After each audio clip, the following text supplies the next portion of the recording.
to say sorry now. I'm just trying to get you. I go, then you go out and spill the truth. 5.0 प्रस्तावना 1957 की रोम की संधि में अंततोगत्वा एक साझा बाजार स्थापित करने की बात कही गई थी, जिसमें यह स्पष्ट रूप से लिखा गया था कि समुदाय के मुख्य कार्य साझा बाजार स्थापित करना तथा सदस्य राज्यों की आर्थिक नीतियों को उत्तरोत्तर सदृश करना, संपूर्ण समुदाय के अंदर आर्थिक गतिविधियों के समन्वित विकास को प्रोत्साहन देना, निरंतर तथा संतुलित प्रसार, साहित्य में बढ़ोतरी, जीवन स्तर में संतुलित एवं निरंतर विकास तथा सदस्य राज्यों में नजदीकी संबंध होंगे। संक्षेप में रोम की संधि में यह स्पष्ट तौर पर लिखा गया कि समुदाय की राजनीतिक तथा आर्थिक एकता बहुत हद तक एकल संगठित बाजार पर निर्भर करेगी। 1968 में कस्टम यूनियन की स्थापना के बाद समुदाय के देशों के बीच वस्तुओं के व्यापार में सीमांत तथा मात्रात्मक प्रतिबंध समाप्त कर दिए गए, तथापि मुक्त व्यापार के संदर्भ में तकनीकी तथा प्रशासनिक बाधाएं बनी रही। हालांकि यूरोपीय समुदायों को कई बार साझा बाजार कॉमन मार्केट के नाम से पुकारा जाता था और रोम की संधि में इस तरह का उद्देश्य स्पष्ट करने के बावजूद आंतरिक बाजार से संबंधित मूल बाधाएं न केवल जैसी की तैसी बनी रही, बल्कि कुछ नई और जुड़ गई। ये नई बाधाएं थी लोगों के मुक्त आवागम पर प्रतिबंध, विभिन्न राष्ट्रीय तकनीकी मानक, स्वास्थ्य एवं सुरक्षा संबंधी मानक, पर्यावरण नियम, ऋणात्मक नियंत्रण, अप्रत्यक्ष करों में भिन्नता आदि, जिनके कारण एक उत्पाद विशेष यूरोपीय समुदाय यूरोपियन कम्युनिटी (ईसी) के सभी राज्यों में नहीं बिक सकता था। हालांकि इन बाधाओं को दूर करने के कई प्रयत्न किए गए, परंतु इनके लिए चली चर्चाएं तकनीकी जाल में फंस कर रह गई, क्योंकि अधिकतर सदस्य राज्य मानकों से संबंधित राष्ट्रीय अंतरों को समाप्त करने के लिए किसी सांडो दृष्टिकोण को अपनाने में एकमत नहीं हो सके। इन सभी की चर्चा हम इस इकाई में करेंगे। 5.1 उद्देश्य। इस इकाई के अध्ययन के पश्चात आप निम्नलिखित विषयों को समझने के योग्य हो जाएंगे।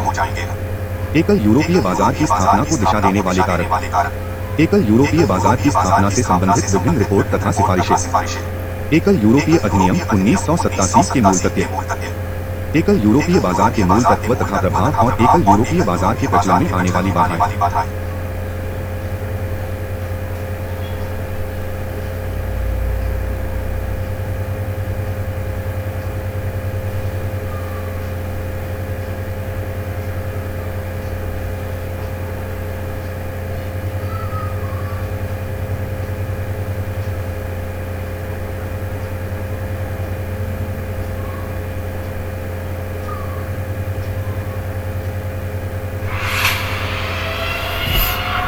से आसमान गरजने लगे और हवाएं तेज हो जाएं, तो समझ लेना सिकंदर आया है।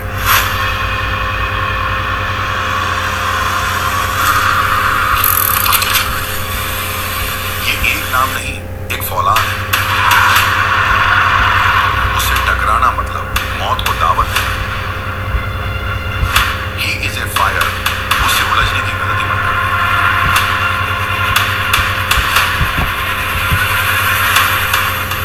एक ही असूल है, कायदे में रहोगे तो फायदे में रहोगे।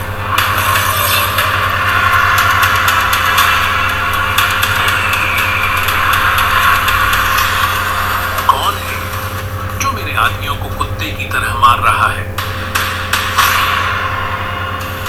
1970 तथा 1980 के दशकों की चुनौतियां। 1973 के तेल संकट के कारण पश्चिमी यूरोप में उत्पन्न हुई 1970 के दशक की आर्थिक मंदी ने सदस्य राज्यों को अपने राष्ट्रीय बाजारों को गैर सदस्य राज्यों से ही नहीं बल्कि अन्य सदस्य राज्यों से भी बचाने के लिए मजबूर कर दिया। विभिन्न सरकारों की राष्ट्रवाद तथा संरक्षणवाद की होड़ तथा प्रमुख उद्योगों द्वारा आंतरिक तथा बाह्य प्रतिस्पर्धा से बचाव की मुहिम ने किसी भी प्रकार के एकीकरण में अत्यधिक विरोध खड़ा किया। आठ एकल बाजार की रचना के लिए कंबल नाम मात्र के प्रतिबंध हटाने में ही सफलता मिल सकी, परंतु 1980 के दशक के प्रारंभिक वर्षों में ही यूरोपीय समुदाय के सदस्य राज्य एक अर्थपूर्ण साझा बाजार की रचना के लिए ठोस कदम उठाने के लिए आतुर दिखाई देने लगे।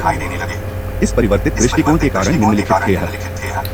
यूरोपीय समुदाय के प्रमुख प्रतिस्पर्धियों अर्थात अमेरिका तथा जापान के मुकाबले यूरोपीय समुदाय की विश्व प्रतिस्पर्धात्मकता में झांस, जिसके चलते 1970 से 1980 के दशकों में निर्मित वस्तुओं के विश्व व्यापार में यूरोपीय समुदाय के हिस्से अथवा अंश में काफी गिरावट आ गई।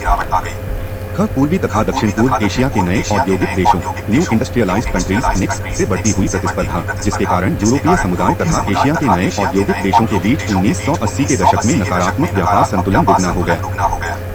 आंतरिक विवादों के कारण आर्थिक तथा राजनीतिक संगठन में गतिहीनता, ये विवाद बजट के प्रसार, साझी कृषि नीति, कॉमन एग्रीकल्चरल पॉलिसी, टैक्स के वित्त प्रबंधन तथा राजनीतिक संगठन बढ़ाने को लेकर थे। यूरोपीय उद्योग का ढांचा, जो केवल बाजार की विकसित प्रकृति को ही नहीं बल्कि बाजार विभाजन के साथ साथ राष्ट्रीय दृष्टिकोणों में विभाजन को भी प्रतिबिंबित करता था। इन विभिन्न बाधाओं ने एक बात स्पष्ट कर दी कि उन क्षेत्रों में भी जहां किसी उत्पाद में राष्ट्रीय उद्योग अकुशल थे, अधिक लागत के कारण विश्व बाजार की प्रतिस्पर्धा में उनके उत्पाद का मुकाबला नहीं कर पाते।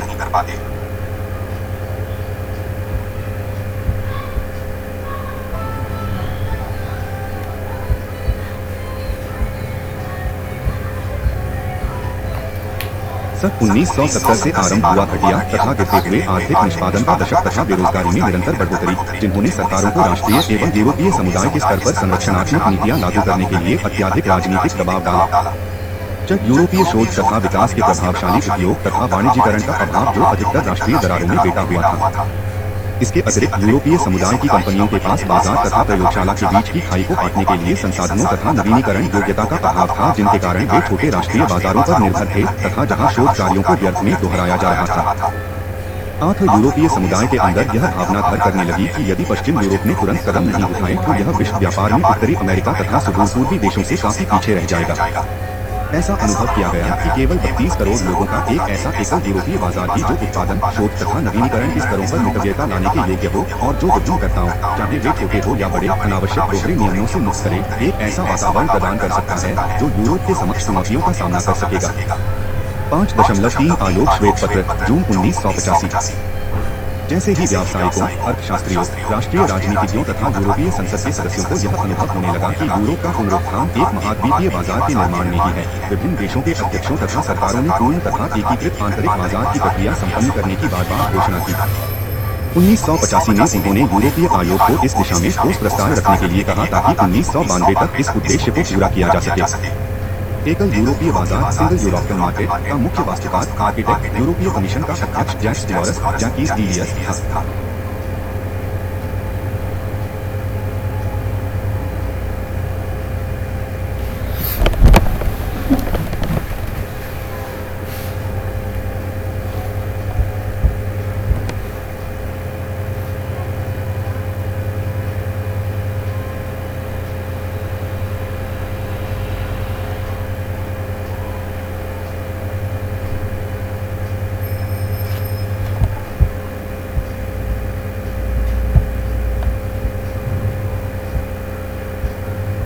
अप्रैल 1985 में आयोग ने एक श्वेत पत्र, white paper, completing the internal market प्रकाशित किया, जिसमें आवश्यक कार्यक्रम तथा कार्यवाही के लिए निश्चित समय सारणी का स्पष्टीकरण किया गया। इसने उन सभी भौतिक, तकनीकी तथा वित्तीय अवरोधों को पहचानने की कोशिश की जो सीमाओं पर नियंत्रणों को उचित ठहरा रहे थे और मुक्त बाजार को स्वतंत्रता से कार्य करने से रोक रहे थे। इन अवरोधों को समाप्त करने के लिए आयोग ने 300 वैधानिक प्रस्ताव प्रस्तुत किए तथा यह सलाह दी कि इन सभी कदमों को 31 दिसंबर 1992 तक अपना लिया जाना चाहिए।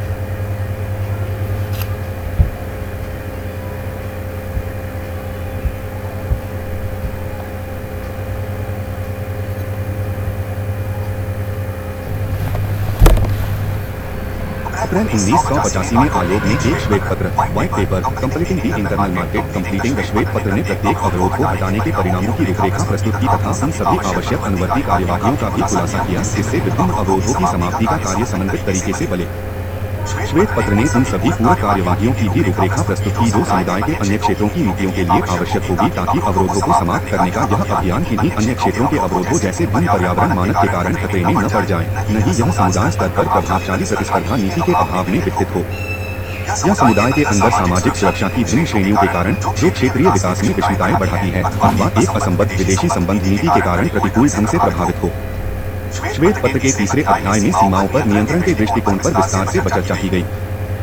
अध्याय 4 तथा 5 में तकनीकी तथा वित्तीय अवरोधों को समाप्त करने के दृष्टिकोणों का परीक्षण भी किया गया। श्वेत पत्र में यह स्पष्ट कर दिया गया कि आंतरिक बाजार की प्रक्रिया को पूर्ण करने के लिए सभी प्रस्तावों पर आवश्यक चर्चा, अधिग्रहण तथा कार्यान्वयन 1985 तथा 1992 के बीच की समय सारिणी के अनुसार हो जाना चाहिए।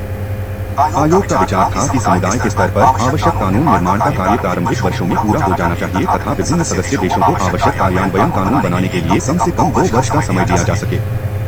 इसके लिए 1988 के अंत तक आयोग ने लगभग 90% कार्यक्रम परिषद के समक्ष प्रस्तुत कर दिया।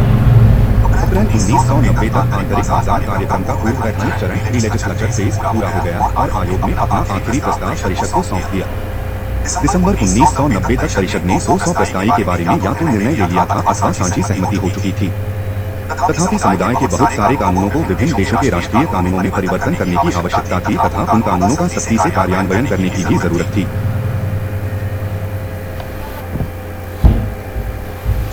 श्वेत पत्र का मुख्य कार्य मूल संधि के उद्देश्यों के प्रति एक नया फोकस, प्रोत्साहन तथा गतिशीलता का प्रवाह करना था जिसका विकास अत्यधिक धीमी गति से हो रहा था और कई मामलों में यह अपने उद्देश्य से भटकता जा रहा था। आठ श्वेत पत्र में जो कुछ भी सुझाया गया उसमें कुछ नया नहीं था।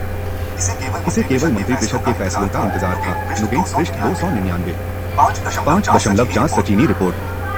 1980 के दशक के मध्य में आर्थिक संगठन में गतिरोध के स्पष्ट संकेत दिखाई दे रहे थे तथा यूरोपीय समुदाय में कई तरह के सीमापुरहीन अवरोध, नॉन टैरिफ बैरियर्स अभी भी चल रहे थे। ऐसा तर्क दिया गया कि एक विशाल एकल अमेरिकन बाजार ने अमेरिकन कंपनियों के नवीनीकृत उत्पादों को यूरोपीय समुदाय के लिए वाणिज्यिक रूप से संभव होने के कई वर्ष पहले ही बाजार में उतारने के योग्य बना दिया। ये आर्थिक तर्क एक अध्ययन में रेखांकित किए गए जो यूरोपीय समुदाय के अनुरोध पर पाओलो सेच्चीनी की अध्यक्षता में कई आर्थिक विशेषज्ञों, सलाहकारों तथा शोध संस्थानों द्वारा किया गया, जिसे सेच्चीनी रिपोर्ट 1988 कहा गया। इसमें बाजारों के विकेंद्रीकरण के बने रहने तथा गैर-एकल बाजार, नॉन सिंगल मार्केट की कीमत आंकने का प्रयास किया गया। यह कहा गया कि गैर यूरोपीय बाजार उन्मूलक तथा संख्यामूलक दोनों दृष्टिकोणों से गैर प्रतिस्पर्धात्मक उद्योग, उत्पादन के निम्न स्तर, नवीनीकरण की कमी आदि के बाद भी यह महंगा रहा है। सचीनी रिपोर्ट ने यह अनुमान लगाया कि यदि बाजार अवरोधों को सदा के लिए समाप्त कर दिया जाता है तो इसके अनेक लाभ होंगे। रिपोर्ट के निष्कर्ष निम्नलिखित थे। 1988 को आधार वर्ष मानते हुए संपूर्ण यूरोपीय समुदाय को आंतरिक बाजारों के पूरा हो जाने के बाद होने वाले संभावित लाभ को ECL 200 billion ECLI European currency unit अथवा उससे भी अधिक आंका गया है। ऐसी आशा थी कि यह यूरोपीय समुदाय के कुल घरेलू उत्पाद में लगभग 5% की वृद्धि करेगा।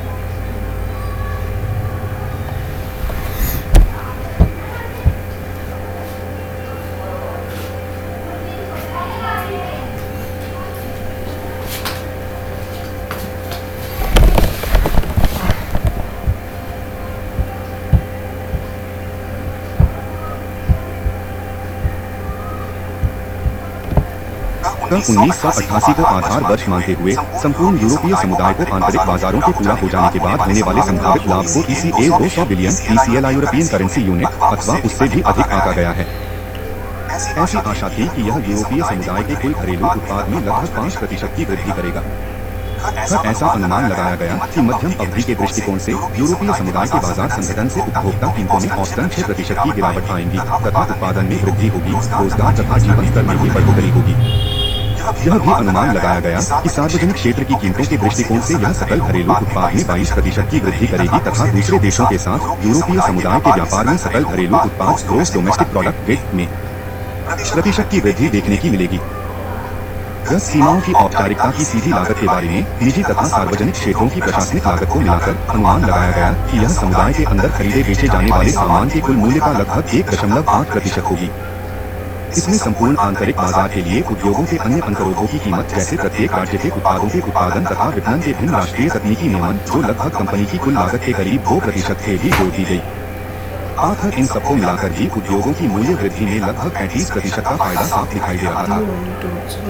ऐसा भी अनुभव किया गया कि यूरोपीय उद्योग की अर्थव्यवस्था में अभी काफी ऐसी क्षमता है जिसका उपयोग नहीं किया गया। ऐसा अनुमान लगाया गया कि कुल यूरोपीय उद्योग के 1/3 भाग की कीमतों में कमी से उद्योग के क्षेत्र पर निर्भर करते हुए 7% का फायदा हो सकता है। अर्थव्यवस्था के व्यापक होने से लागत कीमत में औसतन कुल घरेलू उत्पाद के 2% की कमी भी आ सकती है। जब एकल बाजार की रचना से 18 लाख नई नौकरियां निकलेंगी जिससे यूरोपीय समुदाय में बेरोजगारी की दर में 1.5% तक की कमी आएगी। यूरोपीय संघ Europe without frontiers completing the internal market Europe documentation 1989 दिसंबर 1989 पृष्ठ 13।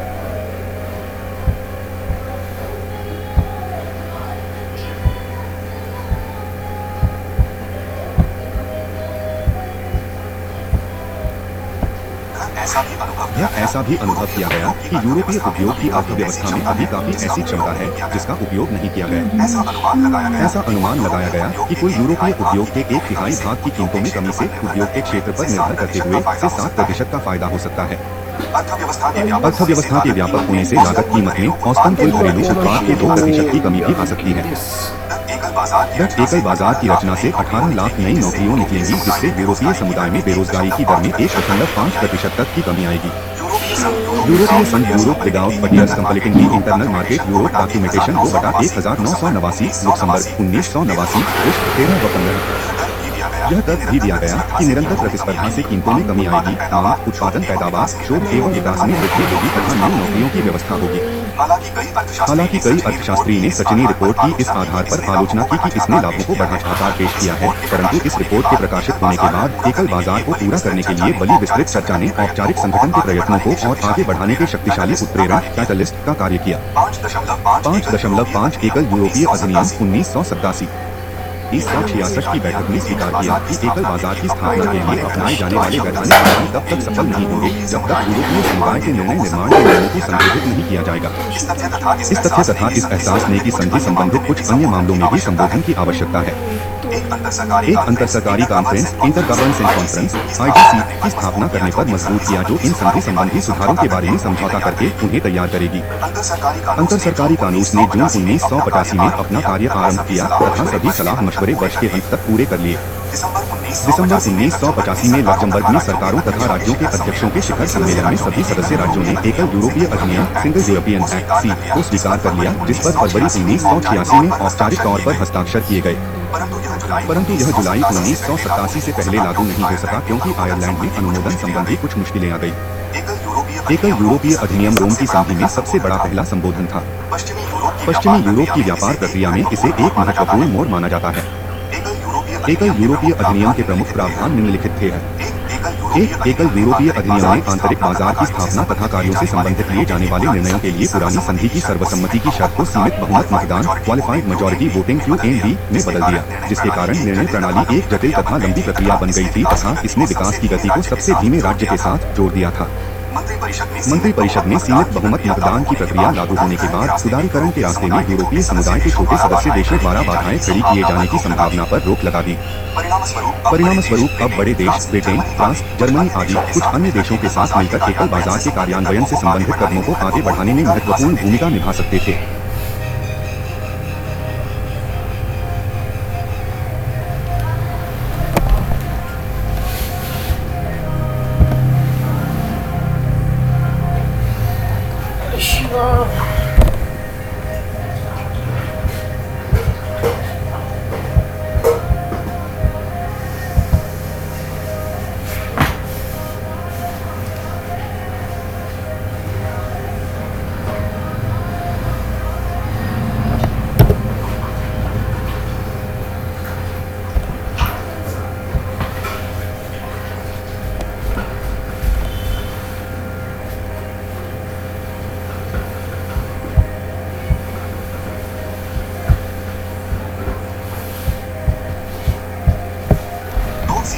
दो सीमित बहुमत मतदान ने एक नई वैधानिक कार्य प्रणाली, जिसे सहयोगी कार्य प्रणाली कोऑपरेशन प्रोसीजर कहा गया, प्रारंभ की, जिसने यूरोपीय संसद को यह अधिकार दिया कि वह यूरोपीय समुदाय की वैधानिक में और अधिक मदद करे। सहयोगी कार्य प्रणाली के अंतर्गत यूरोपीय परिषद, यूरोपियन काउंसिल और आयोग कमीशन दोनों के यूरोपीय संसद के साथ निकट सहयोग पर बल दिया गया, विशेषकर प्रस्तावों के पहले तथा दूसरे अध्ययन में जब ये आयोग के रास्ते से होकर परिषद के पास अंतिम अधिग्रहण के लिए जाएंगे। हालांकि मतदान के नए नियमों तथा सहयोगी कार्य प्रणाली ने सभी संस्थाओं द्वारा तुरंत निर्णय लेने में आसानी कर दी, परंतु ये समस्त प्रक्रिया के अंत में वैधानिक अधिनियम को अपनाने की गारंटी नहीं दे सके क्योंकि यह बहुत कुछ सदस्य राज्यों की राजनीतिक इच्छा पर ही निर्भर रहा। 3 एकल यूरोपीय अधिनियम ने मूल संधियों में कई तरह के संशोधन जैसे सामाजिक तथा आर्थिक एकता के नए नीति क्षेत्र, पर्यावरण शोध तथा तकनीकी सहयोग आदि लागू किए। 4 एकल यूरोपीय अधिनियम ने 1970 के दशक से चले आ रहे यूरोपीय राजनीतिक सहयोग यूरोपियन पॉलिटिकल कोऑपरेशन EPC को एक नया जोश तथा कानूनी आधार दिया, परंतु यह संधियों में निहित करके नहीं किया गया। एकल यूरोपीय अधिनियम ने यूरोपीय राजनीतिक सहयोग के वर्तमान उद्देश्यों का पुष्टिकरण किया तथा यूरोपीय राजनीतिक सहयोग के निर्णय निर्माण को अंतर सरकारी आधार पर सर्वसम्मति द्वारा लिए जाने की बात की। एकल यूरोपीय अधिनियम का एक अन्य महत्वपूर्ण निष्कर्ष ब्रसेल्स में यूरोपीय राजनीतिक सहयोग के लिए स्थायी सचिवालय की स्थापना करना था। 5 एकल यूरोपीय अधिनियम ने यूरोपीय संस्थाओं के निर्माण में यूरोपीय संसद की भूमिका तथा प्रभाव में काफी वृद्धि कर दी। इसने एक सहमति कार्य प्रणाली असेंट प्रोसीजर आरंभ की, जिसके अंतर्गत समुदाय में नए सदस्यों के प्रवेश तथा समुदाय एवं तृतीय देशों के साथ साझेदारी समझौतों के लिए यूरोपीय संसद का परिशुद्ध समर्थन आवश्यक हो गया। इस अधिनियम ने यूरोपीय परिषद के ढांचे के अंतर्गत होने वाली सदस्य राज्यों की सरकारों के अध्यक्षों की बैठकों, जो 1975 से होती चली आ रही थी, को कानूनी मान्यता प्रदान कर दी।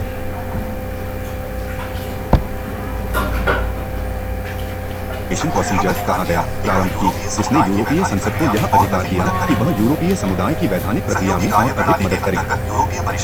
सहयोगी कार्य प्रणाली के अंतर्गत यूरोपीय परिषद, यूरोपियन काउंसिल और आयोग कमीशन दोनों के यूरोपीय संसद के साथ निकट सहयोग पर बल दिया गया, विशेषकर प्रस्तावों के पहले तथा दूसरे अध्ययन में, जब ये आयोग के रास्ते से होकर परिषद के पास अंतिम अधिग्रहण के लिए जाएंगे। हालांकि मतदान के नए नियमों तथा सहयोगी कार्य प्रणाली ने सभी संस्थाओं द्वारा तुरंत निर्णय लेने में आसानी कर दी, परंतु ये समस्त प्रक्रिया के अंत में वैधानिक अधिनियम को अपनाने की गारंटी नहीं दे सके, क्योंकि यह बहुत कुछ सदस्य राज्यों की राजनीतिक इच्छा पर ही निर्भर है। 3 एकल यूरोपीय अधिनियम ने मूल संधियों में कई तरह के संशोधन, जैसे सामाजिक तथा आर्थिक एकता के नए नीति क्षेत्र, पर्यावरण शोध तथा तकनीकी सहयोग आदि लागू किए। 4 एकल यूरोपीय अधिनियम ने 1970 के दशक से चले आ रहे यूरोपीय राजनीतिक सहयोग, यूरोपियन पॉलिटिकल कोऑपरेशन (ईपीसी) को एक नया जोश तथा कानूनी आधार दिया, परंतु यह संधियों में निहित करके नहीं किया गया।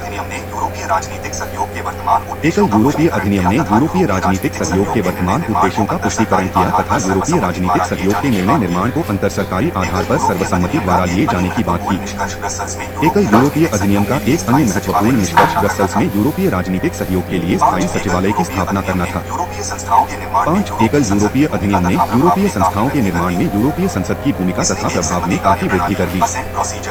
इसने एक सहमति कार्य प्रणाली असेंट प्रोसीजर आरंभ की, जिसके अंतर्गत समुदाय में नए सदस्यों के प्रवेश तथा समुदाय एवं तृतीय देशों के साथ साझेदारी समझौतों के लिए यूरोपीय संसद का परिशुद्ध समर्थन आवश्यक हो गया। 6 इस अधिनियम ने यूरोपीय परिषद के ढांचे के अंतर्गत होने वाली सदस्य राज्यों की सरकारों के अध्यक्षों की बैठकों, जो 1975 से होती चली आ रही थी, को कानूनी मान्यता प्रदान कर दी।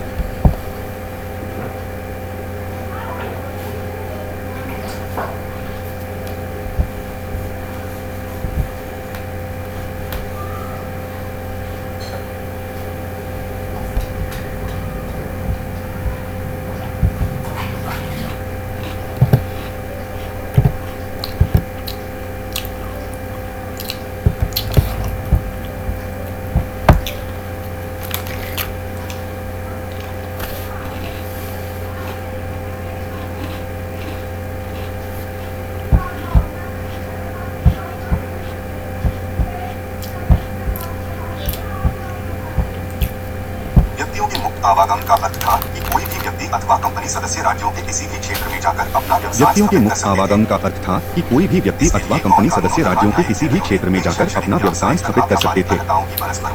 इसके लिए गौण कानूनों तथा न्यायिक निर्णयों ने कई शैक्षणिक, व्यावसायिक तथा व्यापारिक अधिकारों की परस्पर मान्यता का आश्वासन देकर प्रक्रिया को आसान बनाया। इसके अतिरिक्त कुछ मुख्य सरलीकर्ताओं की फैसिलिटेटर्स, जैसे शिक्षा, व्यवसाय प्रशिक्षण, स्वास्थ्य सुरक्षा अथवा सामाजिक सुरक्षा अदायगियों के लिए बिना किसी राष्ट्रीयता अथवा निवास स्थान की शर्त के सभी के लिए विभिन्न प्रकार के कानूनी अधिकारों की स्थापना का भी प्रावधान किया गया। 2003 पृष्ठ 300। व्यक्तियों के मुक्त आवागम को शेंगेन समझौते स्केंजन एग्रीमेंट्स के अंतर्गत सुरक्षित किया गया है, जो यूरोपीय संघ की आंतरिक सीमाओं पर लगे अवरोधों को हटाता है तथा यूरोपीय संघ की बाहरी सीमाओं, अंतर्राष्ट्रीय हवाई अड्डों तथा बंदरगाहों समेत पर नियंत्रण को सशक्त बनाता है। ब्रिटेन और आयरलैंड ने शेंगेन समझौते को अपनी स्वीकृति नहीं दी है। इसके अतिरिक्त यूरोपीय संघ में प्रवेश करने वाले नए 10 सदस्य राज्यों पर भी यह लागू नहीं होता। 1980 के दशक के अंत तक पूंजी के मुक्त आवागम की प्रक्रिया में तेजी लाना बहुत मुश्किल था, क्योंकि कई सदस्य राज्यों के लिए यह महत्वपूर्ण आर्थिक एवं मौद्रिक यंत्र था और वे इन सामर्थ्यों को यूरोपीय समुदाय को हस्तांतरित नहीं करना चाहते थे।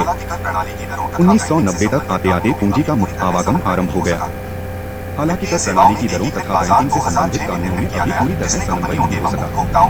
वित्तीय सेवाओं में एकीकृत बाजार 2006 में निर्मित किया गया, जिसने कंपनियों एवं उपभोक्ताओं के लिए ऋण की दरें कम कर दी। यह बचत करने वालों के लिए संपूर्ण यूरोप की किसी भी कंपनी के विभिन्न निवेश यंत्रों में से चयन करने की सुविधा भी देगा।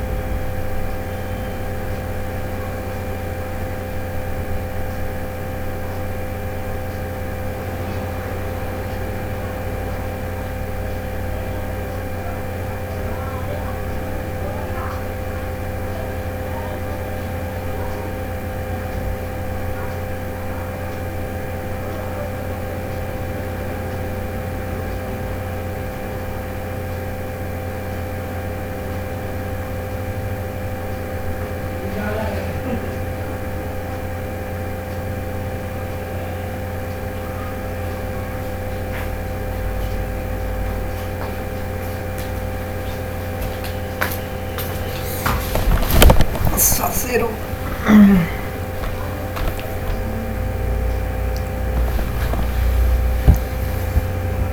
यंत्रों में से चयन करने की सुविधा नहीं है।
एकल बाजार का एक महत्वपूर्ण तत्व एकल बाजार के निर्माण तथा कार्यान्वयन को प्रभावित करने वाले सदस्य राज्यों के कानूनों एकल बाजार का एक महत्वपूर्ण तत्व एकल बाजार के निर्माण तथा कार्यान्वयन को प्रभावित करने वाले सदस्य राज्यों के कानूनों नियमों तथा प्रशासनिक प्रावधानों में सादृश्यता लाना है। टैक्स का अनुच्छेद 94।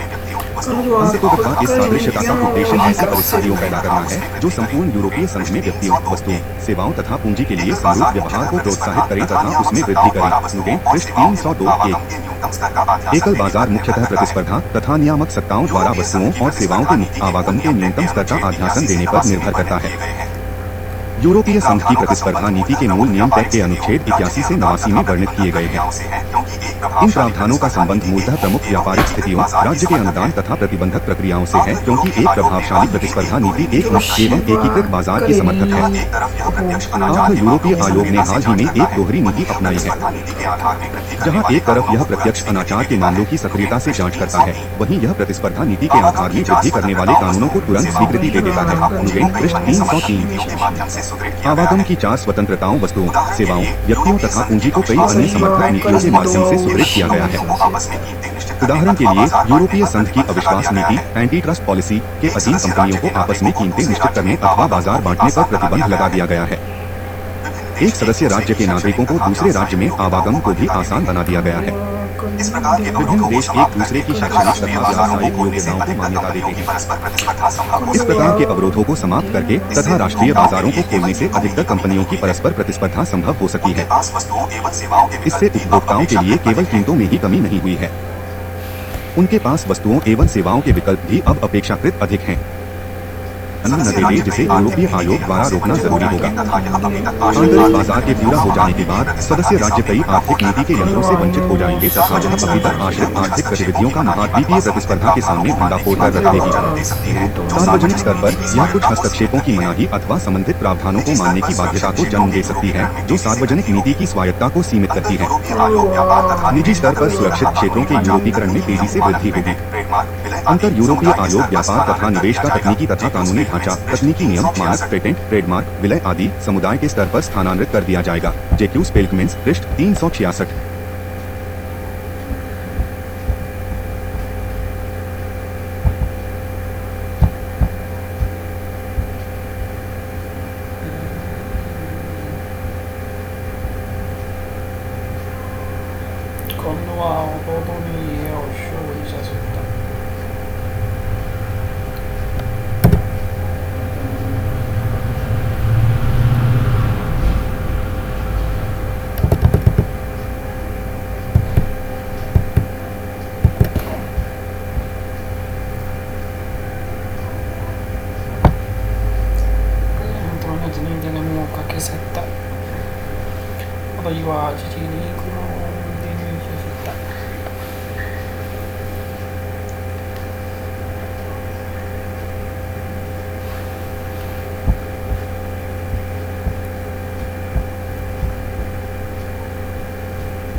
यद्यपि यूरोपीय संघ में आर्थिक संगठन का स्तर काफी गहरा हो चुका है, तथापि ऐसा प्रतीत होता है कि विभिन्न राज्यों यद्यपि यूरोपीय संघ में आर्थिक संगठन का स्तर काफी गहरा हो चुका है, तथापि ऐसा प्रतीत होता है कि विभिन्न राज्यों के बीच व्यापार में सीमाएं अभी भी शक्तिशाली बाधाओं फॉर्मिडेबल कॉन्स्ट्रेंट्स का कार्य करती है। यह तथ्य उन क्षेत्रों पर भी लागू होता है जहां यूरोपीय संघ ने व्यापार के मार्ग में आने वाले नियामक अवरोधों को हटा दिया है और जहां व्यापार में विभिन्न राष्ट्रीय नियमन रेगुलेशंस कोई महत्वपूर्ण अवरोध नहीं समझे जाते। यदि संगठन की प्रक्रिया चलती रहती है तो ऐसा संभव है कि अधिकाधिक क्षमताएं राष्ट्रीय स्तर से यूरोपीय संघ के स्तर पर हस्तांतरित हो जाएगी तथा राष्ट्रीय स्तर पर स्वायत्त नीति पहल के आसार अपेक्षाकृत कम हो जाएंगे। ग्रीन जोन 2001 पृष्ठ 8। राजनीतिक तथा संस्थागत दृष्टिकोण से संपूर्ण एकल बाजार की उपलब्धि का अर्थ होगा सकारात्मक संगठन पर व्यापक निर्भरता, घरेलू सूक्ष्म आर्थिक नीतियों के लिए अपेक्षाकृत कम स्वायत्तता, घरेलू पैका नीतियों के लिए कम लचीलापन तथा सूक्ष्म आर्थिक नीतियों में समन्वयन के प्रति कटिबद्धता, जैसे सार्वजनिक ऋण का आकार आदि। पेल्टमेंट पृष्ठ 367। ऐसी आशा भी की गई कि एकल बाजार की रचना के परिणामस्वरूप होने वाली विस्तृत प्रतिस्पर्धा, औद्योगिक ढांचागत पुनर्निर्माण, विलय और अधिग्रहण आदि से जहां कईयों को लाभ होगा वहीं कुछ को नुकसान भी हो सकता है। यूरोप से बाहर ऐसा डर था कि एकल बाजार का उदय अंतर्मुखी किलेबंद यूरोप इनवर्ड लुकिंग फोर्ट्रेस यूरोप को जन्म दे सकता है, जो व्यापार को बढ़ाने के बजाय उस पर सीमाएं लगाएगा और यह समायोजन के बोझ को विदेशी निर्यातकों पर डालना चाहेगा। ऐसा अनुभव भी किया गया कि स्पेन तथा पुर्तगाल संरक्षणवाद के संभावित मुखर वोकल समर्थक के रूप में उभर सकते हैं। 5.8 बाधाएं।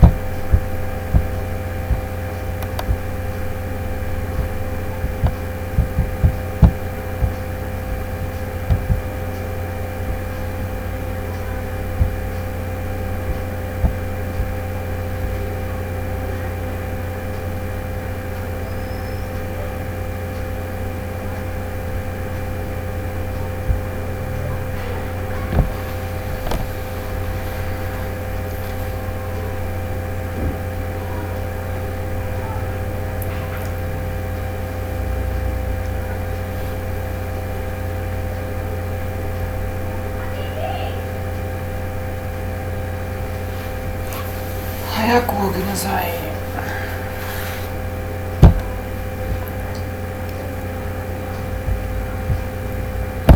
早く起きなさい。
食べなさい。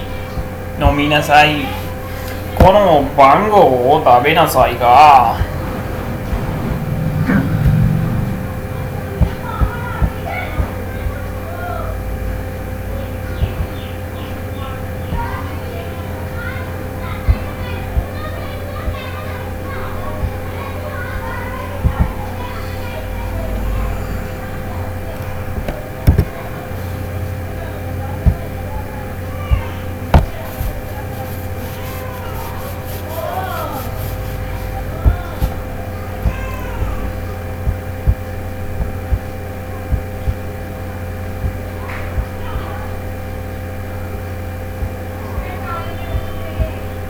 5.8 बाधाएं।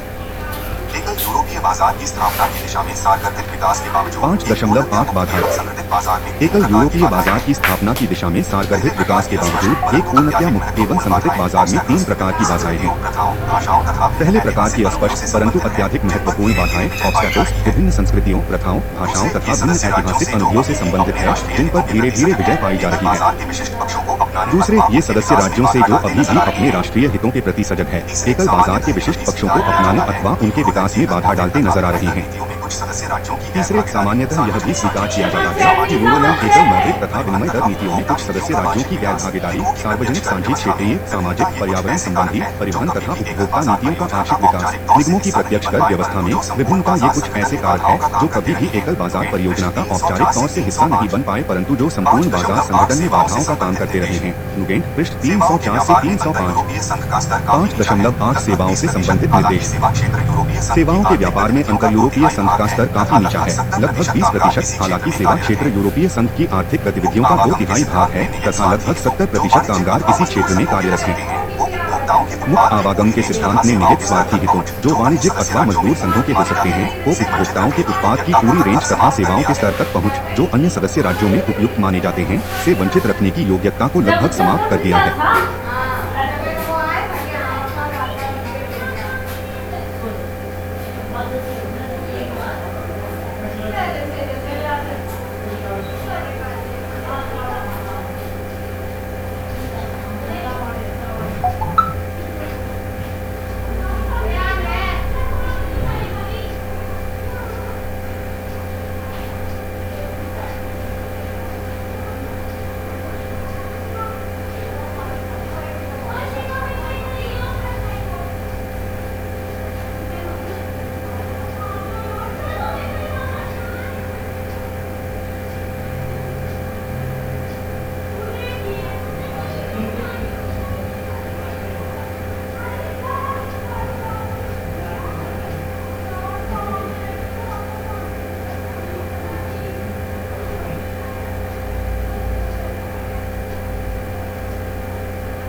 Tabelu, 食べさせた。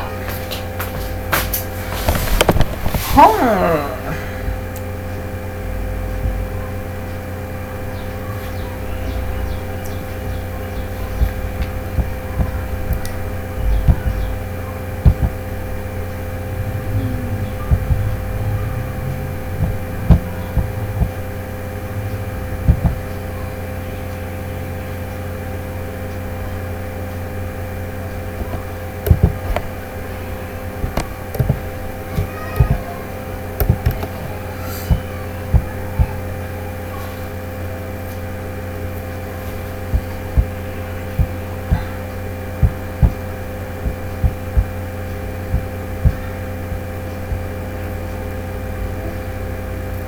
कार्यनीति स्ट्रैटेजी के अंतर्गत आयोग ने 2001 में जहां एक तरफ विशिष्ट समस्या कार्यनीति स्ट्रैटेजी के अंतर्गत आयोग ने 2001 में जहां एक तरफ विशिष्ट समस्या क्षेत्रों जैसे अर्हताओं अथवा बिक्री प्रोत्साहन को मान्यता देना में कई उपक्रमों को सक्रियतापूर्वक आरंभ किया, वहीं दूसरी तरह सेवाओं के क्षेत्र में सीमा पार आवागमन ने आने वाले अवरोधों का भी सख्ती से विश्लेषण किया तथा जहां आवश्यक समझा उल्लंघन करने वाली कार्य प्रणालियों को समझने की कोशिश की जो सेवाओं में सीमा पार प्रतिस्पर्धा में बाधा डालती थी, विकल्पों को सीमित करती थी, व्यवसाय तथा निजी ग्राहकों के लिए कीमतों में इजाफा करती थी एवं जिनके बलते आर्थिक विकास एवं नौकरियों पर प्रतिकूल प्रभाव पड़ता था। इस संदर्भ में आयोग ने लाइसेंस अथवा परमिट लेने की लंबी तथा जटिल प्रक्रियाएं, कानूनी मोंगों व अपेक्षाओं पर सूचनाओं का अभाव, किसी देश में स्थायी आधार बनाने की शर्तें तथा राष्ट्रीयता के आधार पर भेदभाव जैसे 90 अवरोधों को पहचाना है। ब्रिटेन के व्यापार मंत्री के शब्दों में ये केवल उन 90 अवरोधों में से हैं जिन्हें हमने पहचाना है। इनका मिलाजुला प्रभाव प्रतिस्पर्धा को सीमित करना है, जिसके परिणाम स्वरूप प्रापक रेसिपिएंट्स को कम विकल्प तथा बदतर सेवा मिलती है परंतु उसे अधिक कीमत चुकानी पड़ती है। ब्रिटेन के व्यापार मंत्री मैट कार्टनी द्वारा ब्रिटिश पार्लियामेंट के सदस्यों को दिया गया भाषण मई 2006। कार्यनीति के अंतर्गत 2002 में आयोग ने एक निश्चित समय सारिणी बनाई जिसके अंतर्गत सभी सदस्य राज्यों को उपरोक्त पहचाने गए अवरोधों को समाप्त करना होगा। आचार संहिता जैसे गैर वैधानिक समर्थ उपाय नॉन लेजिस्लेटिव सपोर्टिंग मेजर्स प्रस्तुत करने होंगे तथा जहाँ अति आवश्यक हो सेवा प्रावधान के लिए संविष्ट नियम प्रस्तावित करने होंगे। इसके लिए एक ऐसे रचनात्मक तंत्र का सुझाव उचित समझा गया जिससे यह आश्वस्त किया जा सके कि सदस्य राज्य एक दूसरे के कानूनों एवं व्यवहारों को मान्यता देंगे न कि वे अपने कानून थोपेंगे। यह भी आवश्यक माना गया कि सार्वजनिक हित के उद्देश्यों के उच्च स्तर की सुरक्षा भी आश्वस्त की जा सके। यूरोपीय आयोग press release IP0131 the internal market strategic for services commission launches new strategy to dismantle remaining barriers 11 January 2001।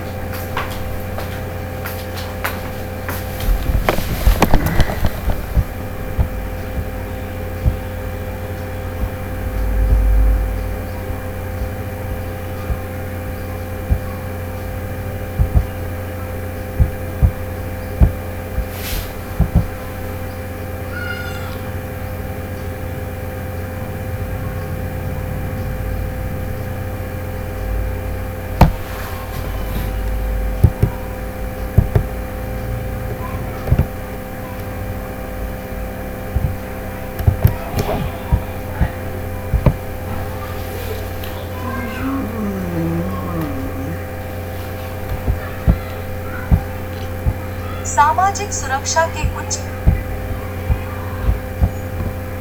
सामाजिक सुरक्षा के उच्च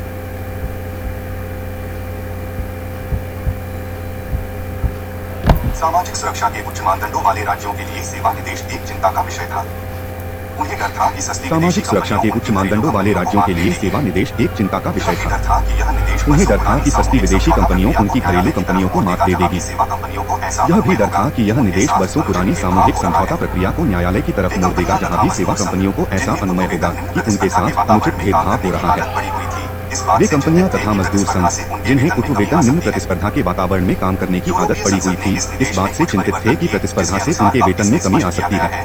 यूरोपीय संसद ने इस निर्देश में कुछ परिवर्तन किए जिसके अनुसार अब इसमें स्पष्ट किया गया है कि यहाँ श्रम कानूनों तथा काम करने के घंटी, न्यूनतम वेतन, छुट्टियों, हड़ताल के अधिकार से संबंधित नियमों को प्रतिकूल प्रभावित नहीं करेगा। सबसे अधिक विवाद निर्देश में निहित किए गए उद्गम देश के सिद्धांत को लेकर था जिसमें कोई कंपनी जो किसी दूसरे देश में सेवाएं प्रदान कर रही है वह अपने मूल देश के कानूनों तथा नियमों से संचालित होगी। कुछ देशों तथा मजदूर संघों को डर था कि इसके चलते कई कंपनियों उन देशों में अपना व्यवसाय स्थानांतरित कर लेगी जहां वेतनमान निम्न है और जहां उपभोक्ता, पर्यावरण सुरक्षा, रोजगार, स्वास्थ्य, सुरक्षा नियम आदि काफी कमजोर हैं अथवा जहां विदेशी कामगारों की संख्या अधिक है। मेरा दिमाग खराब हो रखा है। मतलब सुबह से शाम तक ना एक खिमची कर रखा है। ब्रेकफास्ट में खिमची, लंच में, डिनर में, बूढ़े से लेकर बच्चों तक खिमची रहते हैं, उल्टे छुट्टी करने गए मतलब खिमचियाँ बाहर निकल रही भाई, खिमची देख के तो मेरा दिमाग खराब हो गया भाई, पर्सनल खा नहीं सकता खिमची, इसमें सी फूड होता है भाई। ये बंदा खिमची से परेशान है होते हैं, कोई लोग ना पिज्जा के साथ भी खिमची खाते हैं। अरे भाई वो ऐसा खाना होता है खिमची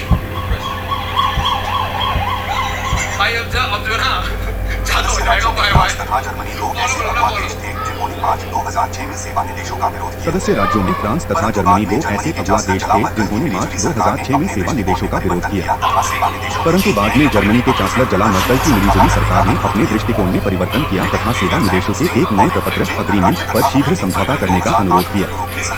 ब्रिटेन, नीदरलैंड, स्पेन, पोलैंड, चेक गणराज्य तथा हंगरी ने फरवरी 2008 में यूरोपीय संसद में प्रथम पठन से पहले ही एक चिट्ठी पर हस्ताक्षर किए जिसमें यूरोपीय आयोग से अनुरोध किया कि यह सेवा निवेश के एक ऐसे व्यापक स्वरूप का समर्थन करे जो सच्चे अर्थों में क्रियात्मक आंतरिक बाजार की रचना करे।